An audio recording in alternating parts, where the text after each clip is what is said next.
Halo adik-adik, jumpa lagi bersama saya masih di sini di channel Kunci Jawaban. Pada kesempatan kali ini saya akan melanjutkan video pembahasan buku pena jilid 5A tema 1 yang berjudul Organ Gerak Hewan dan Manusia. Untuk mempersingkat waktu, langsung saja adik-adik silakan dibuka bukunya halaman 59. Di sana ada Ayo Berlatih IPS. Nah, ini dia. Oke, halaman 59. Nomor 1, langsung saya baca.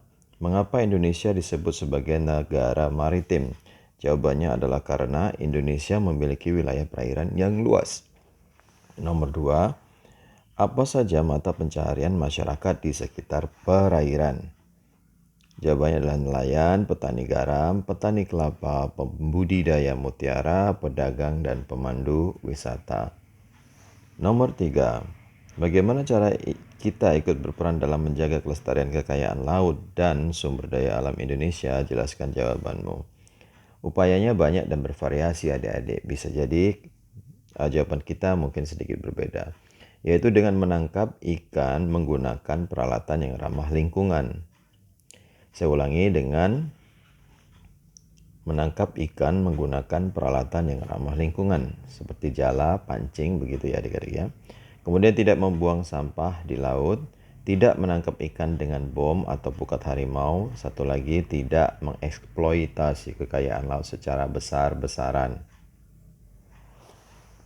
Kemudian nomor 4, dampak positif dan negatif dari kondisi Indonesia sebagai negara maritim terhadap kondisi sosial masyarakatnya adalah, jawabannya adalah dampak positif, memudahkan komunikasi dan interaksi antar masyarakat.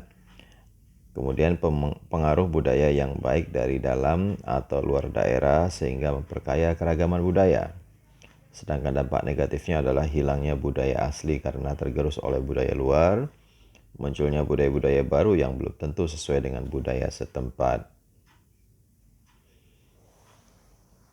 Untuk nomor 5, silakan adik-adik buat secara mandiri ya adik ya, karena ini clipping adik-adik.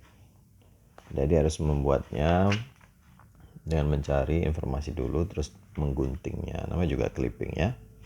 Sekarang kita langsung aja menuju ke halaman 61. Di situ ada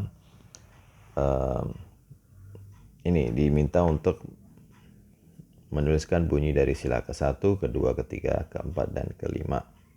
Ya, ini langsung saja di sini adik-adik. Yang pertama, sila pertama berbunyi ketuhanan yang Maha Esa. 2, kemanusiaan yang adil dan beradab. 3, persatuan Indonesia. 4, kerakyatan yang dipimpin oleh hikmat kebijaksanaan dalam permusyawaratan perwakilan. Kemudian nomor 5, keadilan sosial bagi seluruh rakyat Indonesia. Lanjut ke halaman 62. Di sana juga masih ada PPKN. Ayo berlatih. Tuliskan sila-sila Pancasila yang sesuai dengan kegiatan berikut. Yang pertama, Made menghormati Sony untuk beribadah ke masjid. Itu mengandung penerapan sila-sila Pancasila, yaitu yang pertama ketuhanan yang Maha Esa, kemudian persatuan Indonesia. Yang B, Sony dan teman-teman memilih Jonas sebagai ketua tim sepak bola. Ini penerapan sila-sila kerakyatan yang dipimpin oleh hikmat kebijaksanaan dalam permusyawaratan perwakilan adik-adik. Kemudian yang C, Maria mau berteman dengan Siti yang berbeda suku dengannya. Ini mengandung sila persatuan Indonesia. Kemudian kemanusiaan yang adil dan beradab. Untuk yang D, Komang dan teman-teman memberikan sumbangan kepada korban bencana alam. Ini mengandung sila kemanusiaan yang adil dan beradab dan persatuan Indonesia. Sedangkan yang E, Fitri membawa roti cukup banyak dan memberikan atau membagikan kepada teman-temannya secara adil. Ini mengandung sila keadilan sosial bagi seluruh rakyat Indonesia dan kemanusiaan yang adil dan beradab. Ini jawaban lengkapnya adik-adik. Jadi yang A udah dijawab sama bukunya, yaitu Ketuhanan yang Maha Esa dan Persatuan Indonesia. Yang B mengandung sila kerakyatan yang dipimpin oleh hikmat kebijaksanaan dalam permusyawaratan perwakilan. Yang C mengandung persatuan Indonesia dan kemanusiaan yang adil dan beradab. Yang D, kemanusiaan yang adil dan beradab dan persatuan Indonesia. Kemudian yang terakhir E, keadilan sosial bagi seluruh rakyat Indonesia dan kemanusiaan yang adil dan beradab. Kita menuju ke halaman 63, di sana ada bahasa Indonesia. Sebelum kita melengkapi ide pokok dalam bentuk diagram ini, silakan adik-adik baca dulu. sebuah cerita atau teks yang berjudul Permainan Boy-Boyan. Nih, setelah dibaca baru adik-adik bisa menentukan ide pokok dari paragraf-paragraf di atas. Ada 4 paragrafnya adik-adik. Saya sudah buatkan di sini. Adik-adik tinggal nanti masukkan ke sini ya adik-adik ya. Saya tidak membuatnya seperti ini modelnya adik-adik. Seperti ini.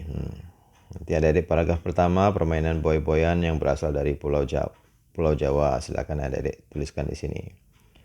Paragraf pertama adalah permainan boy-boyan berasal dari Pulau Jawa.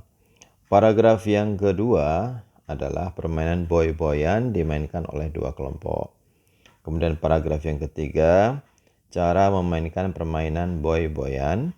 Dan paragraf yang keempat, manfaat permainan boy-boyan. Judul teksnya adalah sini, permainan boy-boyan. Nah, kurang lebih nanti seperti ini adik-adik.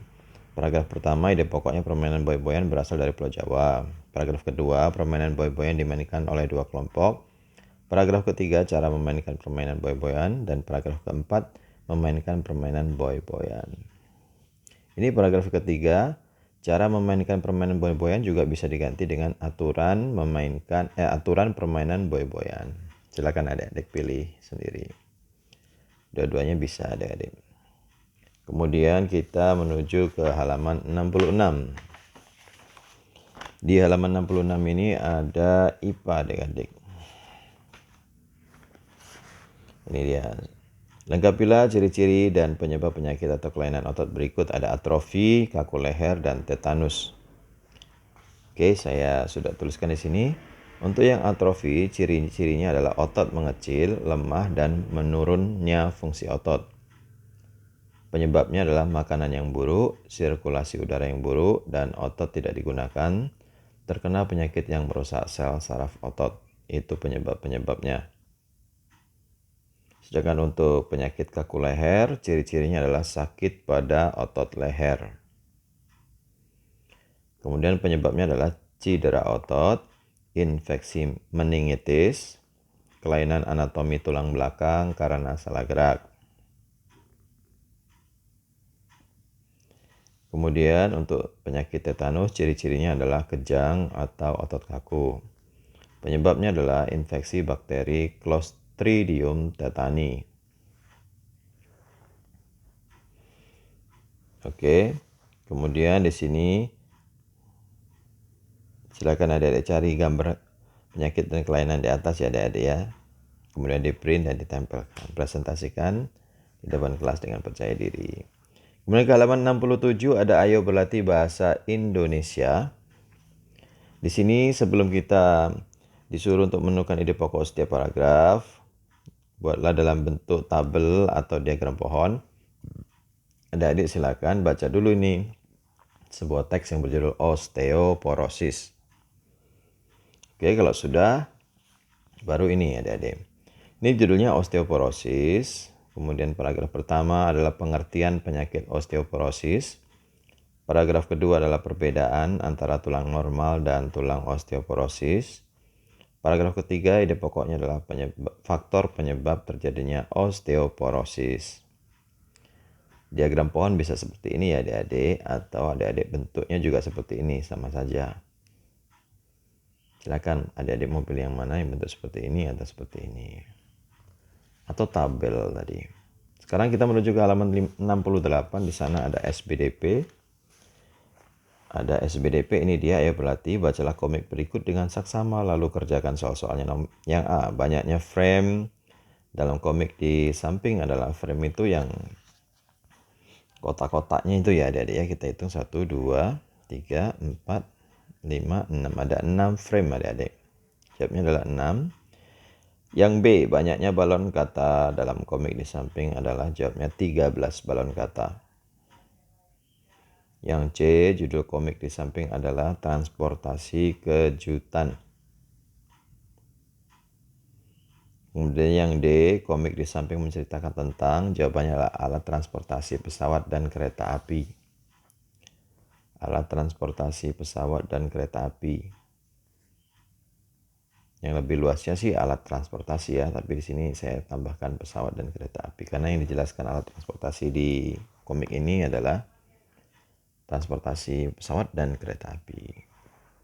Kemudian nomor 2, sempurnakan sketsa komik. Ini telah kamu buat pada pembelajaran sebelumnya, pasti ini mandiri ya adik-adik ya. Kemudian kita menuju ke halaman 69, ada IPA di sana, ayo berlatih. Saya langsung aja ke pertanyaan 1A, sikap. Ini sudah ada jawabannya di sini, adik-adik diajak. Silakan adik-adik pilih jawabannya di antara 6 kotak ini.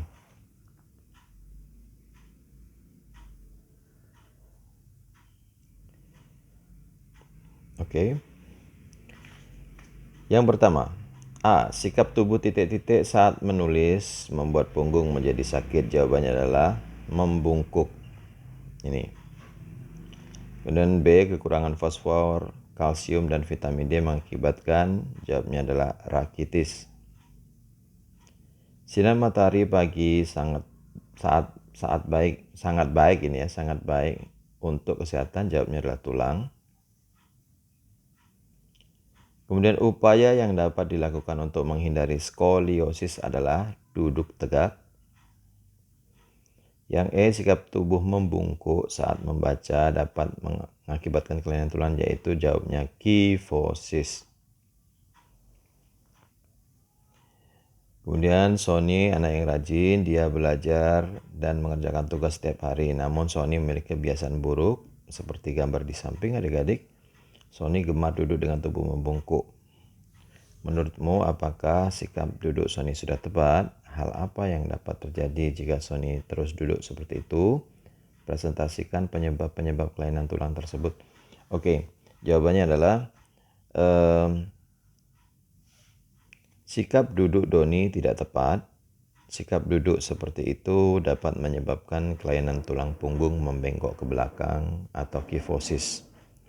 Kemudian yang nomor 3, penyebab-penyebab kelainan tulang kifosis adalah duduk dengan membungkuk, duduk dengan posisi tidak tegak, membawa beban terlalu berat, menulis terlalu membungkuk, dan kelainan dari lahir.